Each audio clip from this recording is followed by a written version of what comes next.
and didn't know anything. These are the best resource. I took the courage. If you don't like coding, I was so worried about criticism. I wish I could learn earlier. Hi everyone, my name is Minjun. I'm currently a product designer working in TAP. So today I want to share my 10 tips for design students. So a little bit background about my education. I studied Chinese literature and language in my college. In 2015, I went to the state to pursue my first master's degrees.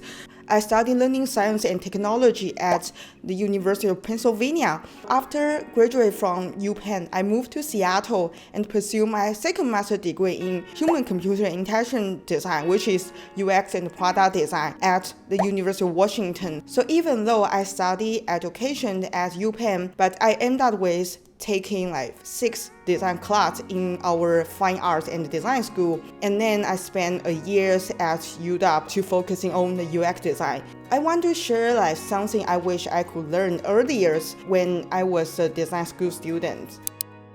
Learn the design basics. In the schools, our professor, our teacher teach us how to think about the design. What is the design thinking? What is the design process look like? Make sure that you spend the time to learn the basics of how to using this fundamental design tool.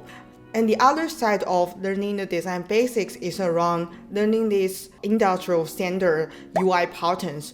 I think the best way to learn this pattern, this fundamental design system, is to looking at Google Material Design Guidelines, iOS, Apple Human Interface Guideline. The critiques. Share your design work early and often during this design critique. When I was a design student, I was so hesitant to share my rough and early design inspiration to my classmate and professor because I was so worried about getting this kind of criticism from them. However, once I start sharing my works and start thinking about how I can justify my design decision and communicate my design rationale really well in the short period of time, it's actually benefiting me a lot. Oftentimes I get very constructive feedback. Also, it's a perfect way for me to practice communication and presentation skill, which become the most critical skill you are always going to bring into your design journey. And the design critique is actually the most common meetings you are going to have with your entire design team. The iterations and the documentation. During your design process, you explore different design directions and go very widely. And also during this kind of iterative process, make sure you document everything, including your early sketch, wireframes, any artifacts, and keep documenting of what is the design decision you made for every important design phases. It will become much more easier if you start working on your portfolio in the future. The side projects. I often hear a lot of complaints from the design student. I don't like my school project, what I can do. If you don't like working on the school project, you can just make your own side project, create your side project and working on it. If you find something you're really passionate about, just go for it. Go to make the side project for these specific areas or topic, or you are very interested or driven by any specific technology such as AI, AR, and VR. You can actually do the side projects to learn these specific areas. I actually is using my side project I'm working to land my first full-time product design job. By doing this side project, not only I push myself to learn how to design the mobile prototype, but also I learned something beyond just design. I learned around what is the technical constraint for the empty stage and how could I take the ownership and autonomy to move forward with this project. If you find something you feel very excited about, just go for it. Just make your own side project. Collaborations. We are in the design school. We have so many group projects. Leverage this group project opportunity to practice how you collaborate with other peer designers. The other collaboration piece we often ignore is about how to collaborate with the cross-functional team, such as product manager and engineer. Because in the design school, we are all design students. We don't have much opportunity to meet with someone or work with someone from other field. If you are a design student who have no experience working with this cross-functional team, trying to find an opportunity to work with PM engineer through like hackathons, through other side projects, because design is not just pushing the pixel, it's about how you can work really well with this cross-functional team to balance all their different constraints in order to make the thing happen.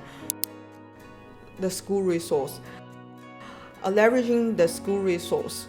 I think this is definitely something oftentimes being ignored by our design students working really hard in our own design studio. We are not actually leveraging tons of resources provided by our school. So there are a couple places or resources I will encourage you to try. The first one is the career centers and writing center. If you are really struggling with how to write your first resume, or you are looking for some critiques on your case study writing, just going to this career and the writing center and looking for the feedbacks on your writings. It's totally free. They have tons of experience looking at resume, so they can provide very constructive feedback. And the other one is the alumni resource. How to build up my initial network as a design student. Just reach out to the alumni, just grab a coffee chat and talk to them and learn about what they are doing as a product designer. Or you can also looking for the feedback for your portfolio and the resume. You don't have to push yourself to learn how to code. We just need to work closely with the engineer to understand the technical constraint, ask them the questions, and solve these technical problems early on in our design process. And the other thing is around, we don't have to code in order to build up our online portfolio. I see a lot of designers, including me, just using the Wix or Squarespace to design their online portfolio, which doesn't require any coding background. Learning how to learn. After graduating from our design school, it doesn't mean we end our learning process. As you are progressing your career, we are still just learning through the work. Technology is changing all the time. Learning how to find the right resource, right information, help you solve the problems is such a critical skill. It is all about yourself. As a design student, we have so much peer pressure coming from the social medias, like someone land a job in blah blah company. We often stressed out by this kind of peer comparison. But it doesn't really matter. Everyone have their unique stories. It's all about you. It's all about your personal journeys, focusing on yourself. Follow your heart. No matter what kind of advice you hear from my video or hear from other designer, you don't have to follow and do something you're really enjoying about. As a student, we get so many freedom to working on any type of projects or any type of topics. There's no limitation or standard. Follow your heart and keep going. If you have any story as a design student, feel free to comment below. I would like to hear about your story. If you want to support my content, just subscribe my YouTube channel, share it with your design friend, and see you next time. Bye.